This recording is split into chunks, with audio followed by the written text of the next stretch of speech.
Quel est le rôle de la chimiothérapie dans le cas d'un cancer du poumon? La chimiothérapie, qui est un traitement composé de médicaments anticancéreux, peut s'utiliser pour prolonger la vie des personnes atteintes d'un cancer du poumon métastatique. Un poumon métastatique, c'est quand il y a une propagation à d'autres régions du corps, ou en association avec une radiothérapie, pour prendre en charge un cancer du poumon qui n'a pas encore envahi d'autres régions du corps. Les meilleures chances de guérison sont observées chez les personnes dont la tumeur cancéreuse a été détectée, excisée par chirurgie ou traitée dès les premiers stades.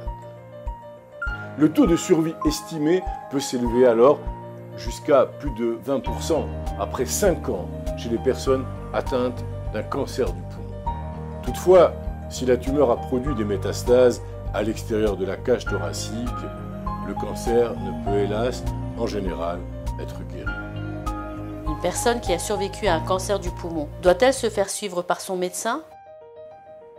Une personne qui a été atteinte d'un cancer du poumon doit subir des examens de suivi réguliers. Certaines personnes qui ont été opérées d'un cancer du poumon présenteront une récidive de ce cancer.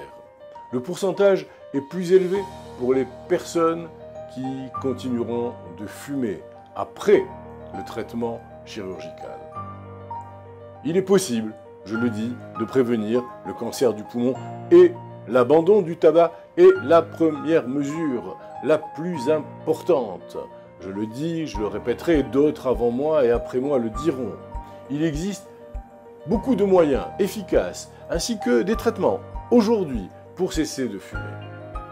Le tabagisme, même quelques cigarettes par jour, augmente réellement d'une manière importante, considérable, le risque de survenue de cancer du poumon. Et il faut, bien sûr, éviter toutes les formes de tabac. Soyons clairs, les cigarettes, les cigares, les cigarios, les narguilés, ainsi que toutes ces substances cancérigènes qui sont consommées aujourd'hui, comme le cannabis, mais également que l'on peut inhaler comme l'amiante. Alors bien sûr, je vous mets en garde contre les dangers du tabagisme passif. N'oubliez pas ce tabagisme, cette forme de tabagisme que l'on subit quand on ne fume pas. En France, chaque année, plusieurs centaines de décès seraient dus au tabagisme passif. C'est un chiffre qui peut faire réfléchir. Il faut donc fuir ces atmosphères où il y a de la fumée de cigarettes.